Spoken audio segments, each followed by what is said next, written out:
One of the ways that we were investigating the Miami River zone was with this assignment called the Impossible Walk. The idea was that as a kind of deconstructive consulting, we were rethinking some of the consultations that had taken place with the people that are gentrifying the Miami River. And the gentrification plans included a river walk. This is a standard way to improve or make more acceptable to tourism any kind of a place along a river. The idea would be that there would be boutiques and cafes and these kinds of improvements, and there would be a walk along the river.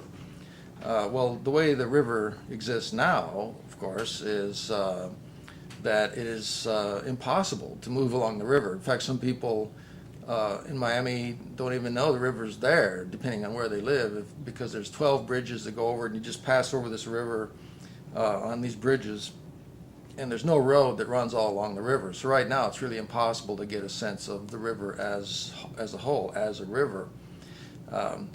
And so there are these river walk plans for the gentrification of the Miami River zone. We took a situationist approach to this. The Situationist International was a movement, an avant-garde movement of sort of anti-urbanism in the 1950s and 60s, very much part of what led to the famous May '68 rebellions in Europe and America too, for that matter. But the Situationists applied poetry to life, and they were had a plan of moving through a city, looking for its situations, as they said, or even to create situations. And their methodology is very important to the research ensemble's methodologies, because they had this idea of drifting. They called it the Dérive, which was a kind of open passage, ignoring the normal traffic flows and circulations of the planned urban developments, and instead moving through the city in a way that followed its moods, that tried to track its emotions, the feeling and atmosphere of a place, to find what they called the Plaque Tournante, which are these turntables or hubs or vortices, which were the centers of power, if you like, where a lot of forces came together to create strong atmosphere. And so part of the way that we were thinking about Ravel's movements through the zone in her 5-week stay was as a kind of searching the situation, thinking of the Miami River as a plaque tournante, as a hub or a vortex, and trying to map those qualities that actually contributed to the feeling that this place gave, that it was a center of atmosphere. And so we already had this idea of mapping the situation in this situationist sense as a kind of dérive or walk over against the kind of gentrified river walk of the developers. And now this developed further as we were beginning to think about the ambitions of the Miami River as a chora, that is, the Miami River that would become a chora when we could map it and put it into an image, and that this image could then be put onto the World Wide Web and serve as a category for thinking, not only thinking about the Miami River, but for thinking about other things as well, that this would give it a kind of categorical power.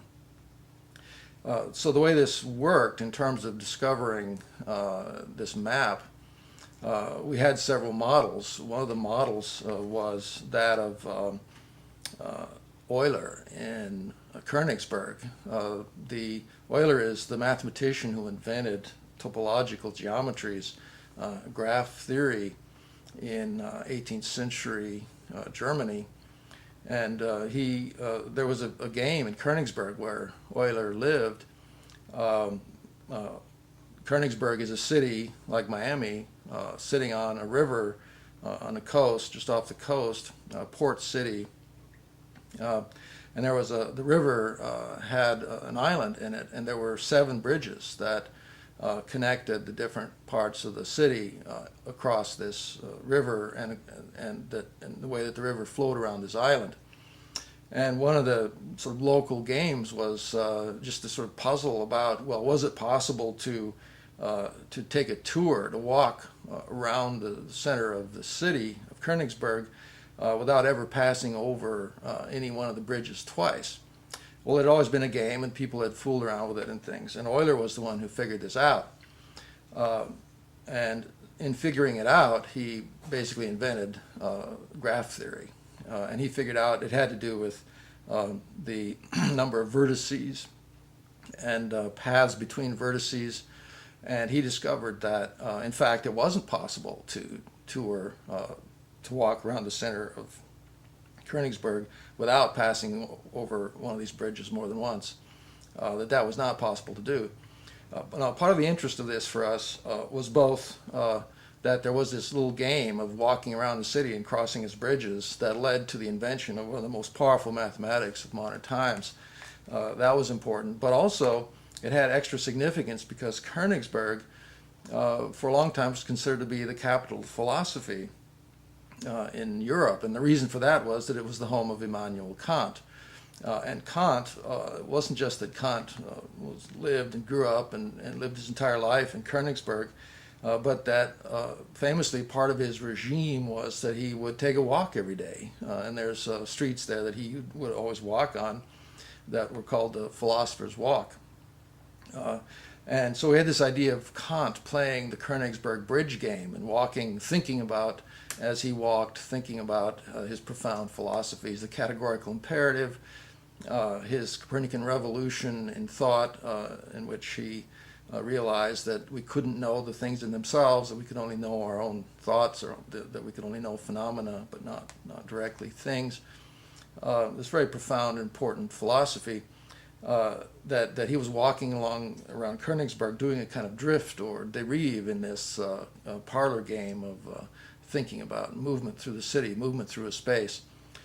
So that inspired us to think about Revel with the Teoria, walking through the Miami River zone, those 12 bridges and all, that we were inventing choreography, that Miami was to choreography what Königsberg had been to topology, to topological theory. So they had the difference between topos and chora. Well, a further thing that made that meaningful to us was that what happened with topology is that besides its famous career in mathematics, was that Jacques Lacan, the psychoanalytic theorist that was inspiring a lot of our ideas, had also then taken up topology as a kind of metaphor. He didn't take it over strictly to describe the psyche, but he took over topological models, knot tying, the Möbius strip, the Klein bottle, and these other kinds of mathematical and geometrical shapes. He took them over and used them somewhat metaphorically or abstractly to explore and map the psyche. So we saw this process from Euler through Kant to Lacan in topology, where a city space, a specific city site with a path through that city, was lifted up into a mathematics of design, taken over as a model for the psyche. And so we had this kind of psychogeography there in the image of a city as a topology that we thought will really only take one more step. We just need one more step to take that, Miami as a specific place and the movement through this place